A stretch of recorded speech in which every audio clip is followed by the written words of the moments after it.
So as you can see, I've already set up a brief thesis and contextualization. Please keep in mind that adding one or two more sentences to the context would be ideal just to really secure that contextualization point.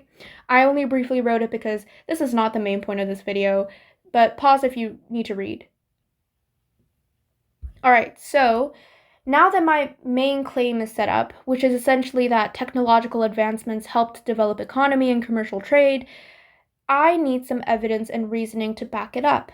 So I wrote a few brief paragraphs with evidence. Pause to read if you need to and come back when you're ready.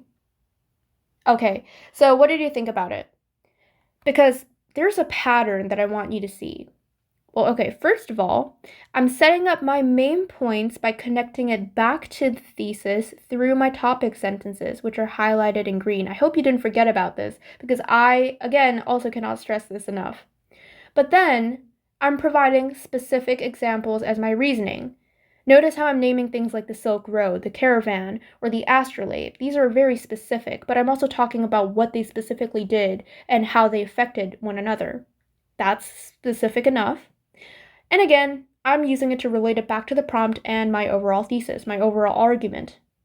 And on top of that, I'm using keywords such as because of this, or resulted in, and this meant that, which really helps emphasize what I'm about to say, and really helps emphasize how my evidence relates to my argument and why it's so valid and important.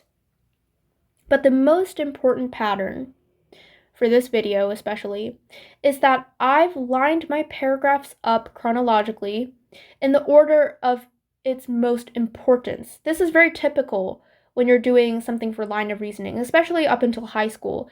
Normally, you would put your most important pieces of information, your most valid or the most relevant pieces of information first. This because it sets up a strong argument. And this is what I did in this specific example. Let's take a look. Paragraphs 1 and 2. Well, in paragraphs 1 and 2, I'm talking about two very specific inventions that are well known. This is something that everybody learns in world history, not just AP World History, but I'm more importantly talking about how they affected the economy and commercial growth and how they affected it for the better. In paragraph 1, I'm talking about how the caravan made it easier to travel in the desert and through the Silk Road, and so that developed trade. And then in the second paragraph, I'm talking on a similar spiel, but I'm talking more about sea trade and how people, well, they invented the astrolabe and it made marine travel safe and much more reliable than previously. It helped people predict the monsoon, time periods, and it just made commercial travel safe and more reliable. And so, obviously, again, this is something that you will learn about literally in any world history class. This is the most basic, most valid, important pieces of information.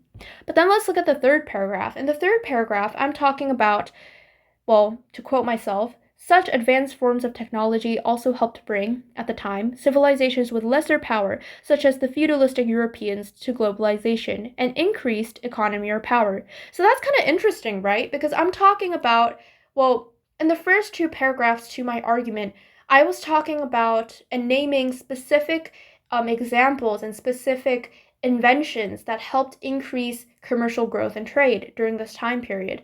But in paragraph 3, well, I'm taking this entire paragraph to give an example of how this affected a certain, population or a certain group, which in this case happens to be, Europeans that now just escaped feudalism.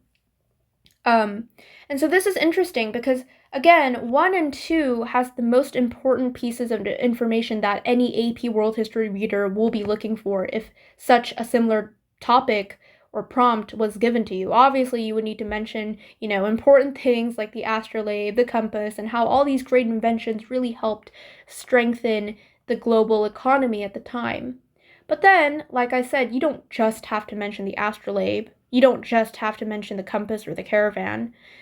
In fact, you could mention how these inventions in turn helped another group of people that we don't really talk about as much, which in turn was actually the Europeans who used these to, seek for a new land or seek for a different route to India and then stumbled across the Americas and, well, colonization happened. So, but you get my gist. we're stating the most important, the most basic and important information first, which is paragraphs 1 and 2. And then we're stating something that is a little bit more complex, but still arguable and within our line of reasoning, within relevancy, which is paragraph number 3, within our argument. This is how you structure a line of reasoning. And really, that's really all there is to it. You just need to remember what your main points are, how you should line them up in order to make an effective argument, and just make sure you're not contradicting yourself or bringing up unrelated or loosely related information. Oftentimes, students, and I've definitely done this before as well, will mention important historical facts as pieces of evidence, but they won't get full credit or won't get credit at all for a certain point, and they'll wonder, but this is really important. How did I not get the point? Well, it should be related to the prompt and it should be specific.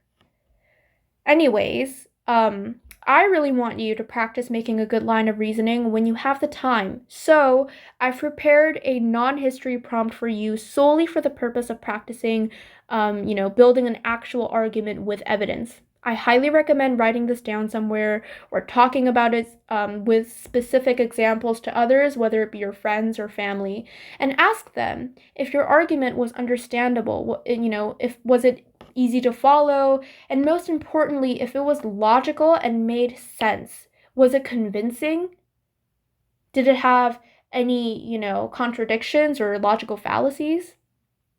I want you to practice this with as many prompts as possible, even if they might not necessarily be history prompts, just to really get used to doing this on the spot, like the actual exam date.